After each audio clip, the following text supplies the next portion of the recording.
بسم اللہ الرحمن الرحیم۔ جی بیٹا، اب جو ہمارا یہ 5th پوائنٹ ہے نظریہ پاکستان کے عناصر کا، وہ ہے عدل و انصاف۔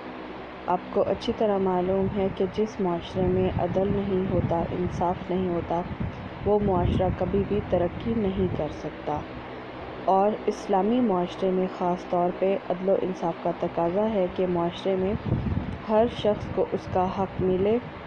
جو معاشرے انصاف پر مبنی ہوتے ہیں، اس معاشرے میں دوسری برائیاں خود بخود ٹھیک ہو جاتی ہیں، کیونکہ جب ایک گنہگار کو، جب ایک مجرم کو، غلط کام کرنے والے کو اس کے غلط کام کرنے کی سزا دی جائے گی تو آٹومیٹکلی، قدرتی طور پہ وہ کبھی بھی کسی دوسرے کا حق غصب کرنے کی کوشش نہیں کرے گا، کیونکہ سزا کے خوف سے کوئی بھی بے ایمانی یا ناانصافی کرنے کا سوچ بھی نہیں سکتا۔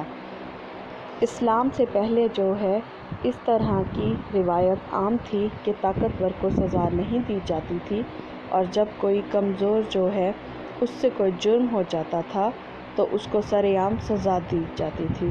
لیکن مذہب اسلام آ جانے کے بعد ہر طرف جو ہے عدل و انصاف کے مطابق ہی فیصلے کیے گئے تھے، اور معاشرے میں عدل و انصاف کی فضا قائم ہو گئی تھی، اور یہ مسلمان معاشرے کی طرح ہر معاشرے کے وقت کی اہم ضرورت بن گیا ہے۔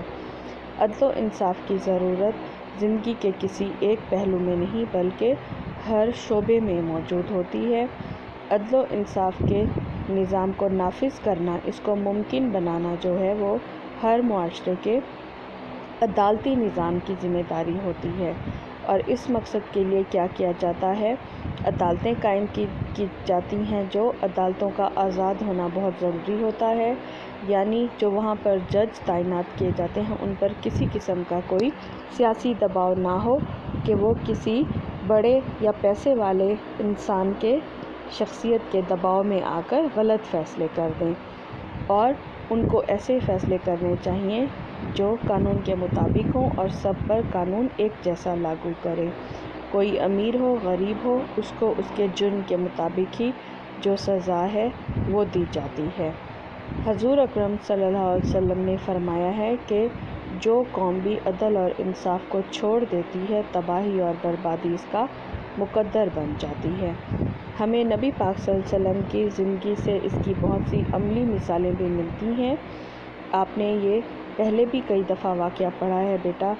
ایک دفعہ جو ہے، قبیلہ بنو مخزوم کی ایک عورت نے چوری کی تھی۔ اس کا تعلق معزز گھرانے سے تھا، لیکن اس نے چوری کی، غلط کام کیا۔ جب نبی پاک صلی اللہ علیہ وسلم کے پاس اس کی سفارش کی گئی تو آپ صلی اللہ علیہ وسلم نے فرمایا کہ تم سے پہلے والی قومیں بھی اس لیے تباہ ہو گئی تھی، جب کوئی بڑا آدمی جرم کرتا تھا تو اسے سزا نہیں دی جاتی تھی، اور کوئی چھوٹا آدمی جرم کرتا تھا تو اس پر جو ہے سزا سخت دی جاتی تھی۔ آپ صلی اللہ علیہ وسلم نے خدا کی قسم اٹھا کر کہا کہ اگر میری بیٹی فاطمہ بھی چوری کرتی تو میں اس کا بھی ہاتھ کاٹ دیتا۔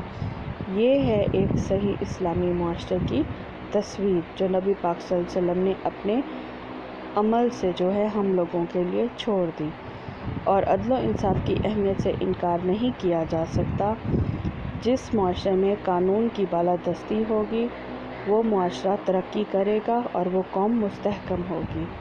بیٹا، یہ سارے جو پوائنٹ ہیں، یہ نظریہ پاکستان کے عناصر، ٹھیک ہے، کہ نظریہ پاکستان کیا ہے؟ اسلامی نظریہ حیات ہے، اور پھر اس میں عقائد ہیں، ہماری عبادات ہیں، روزمرہ کی زندگی کی، اسلامی معاشرے میں قانون کی حکمرانی ہوتی ہے، اخوت مساوات ہوتا ہے،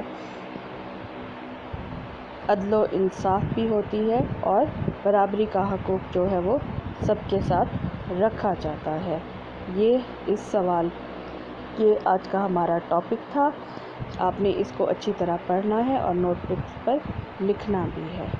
اپنا بہت ڈھیر سارا خیال رکھیے گا۔ اللہ حافظ بچوں۔